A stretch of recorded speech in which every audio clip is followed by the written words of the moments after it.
this is the point where I have to explain where Colleen and I are now with our investigation, I guess you could call it. Uh, we are surrounded by our family members, each and every one of us. Now, Colleen and I come from the same family, so we share our group members.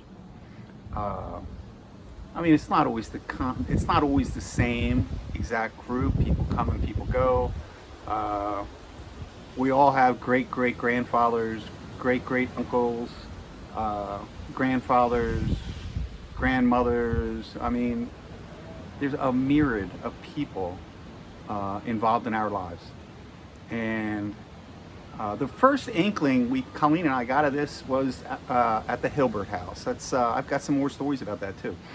But in the middle of Berks County, Pennsylvania, through Pennsylvania German, uh, we heard the name Durachko while we were recording in Hilbert House. Durachko is a very Slavic last name, and it so happens it belongs to my mother's side of the family. Uh,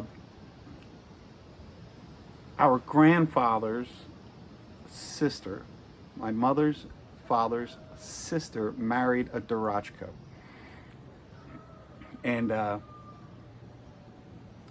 we were familiar with the name, Colleen and I, but didn't know too much about the family. We knew his son, Andrew, who was my mother's age, and Andy Durachko, great guy. But to hear that name in the middle of Pennsylvania German country was just astounding, leading Colleen and I to believe that they've got to be coming into the house with us. That was our first clue that we have family members around us. Uh, and it did take us a few years. That was like 2012. By 2015, we had stopped doing strange houses, and we were just in our own houses ourselves, Colleen's house or my house here in Panama, and talking to our relatives. And I want to tell you some more stories about Forgedale, and I want to get into Hilbert, stories about those places. But a lot of the endings happened years later, when Colleen and I are talking to our family members, our invisible family members that surround us in the house. What we know about these family members is not all of them are on the up and up. There's some of them that are in trouble in the afterlife. And maybe they weren't very good people when they were alive. And there are punishments in the afterlife. Our father wasn't the greatest of people with his kids. A lot of people loved him. He also owned a bar, and a lot of people loved the man. But they didn't grow up in a house with him. And it was pretty awful. I was the oldest, so I didn't suffer too much of it. But my younger siblings did. When he died, the first thing that happens when you die is one of your friends, somebody you're going to recognize, comes down to deathbed or car accident, whatever, and grabs you by the hand and takes you to a quiet place. We know the fella that came down to get our father when he died in a hospital bed. And we know the fella's name, we know the relationship, the whole deal. Another story. But after that, the first thing people do in the afterlife when they get there is their redos. That's not my word or Colleen's word, that's their word. The first thing you do is redos. Now, they won't tell us specifically what a redo is, But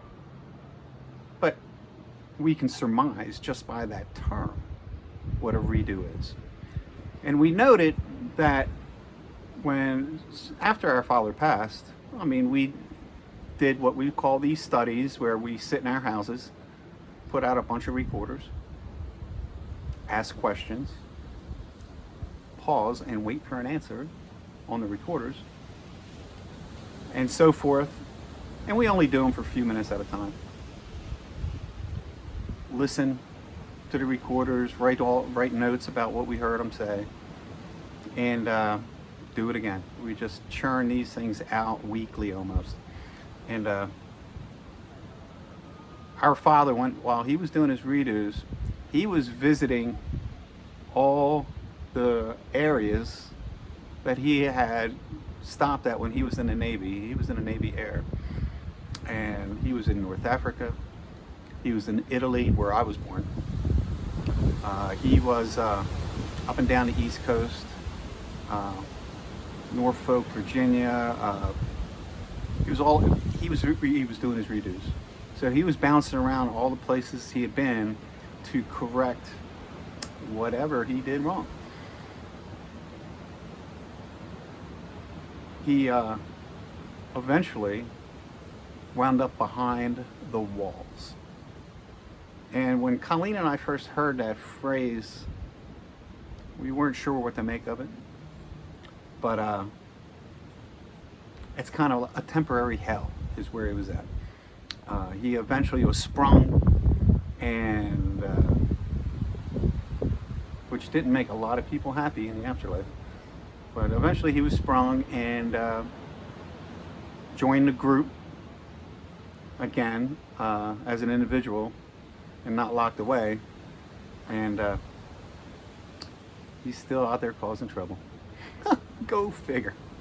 Hey, I got more for you. I got stories, and I'll be back. Subscribe for me, would you? That would help. Thanks. Talk soon.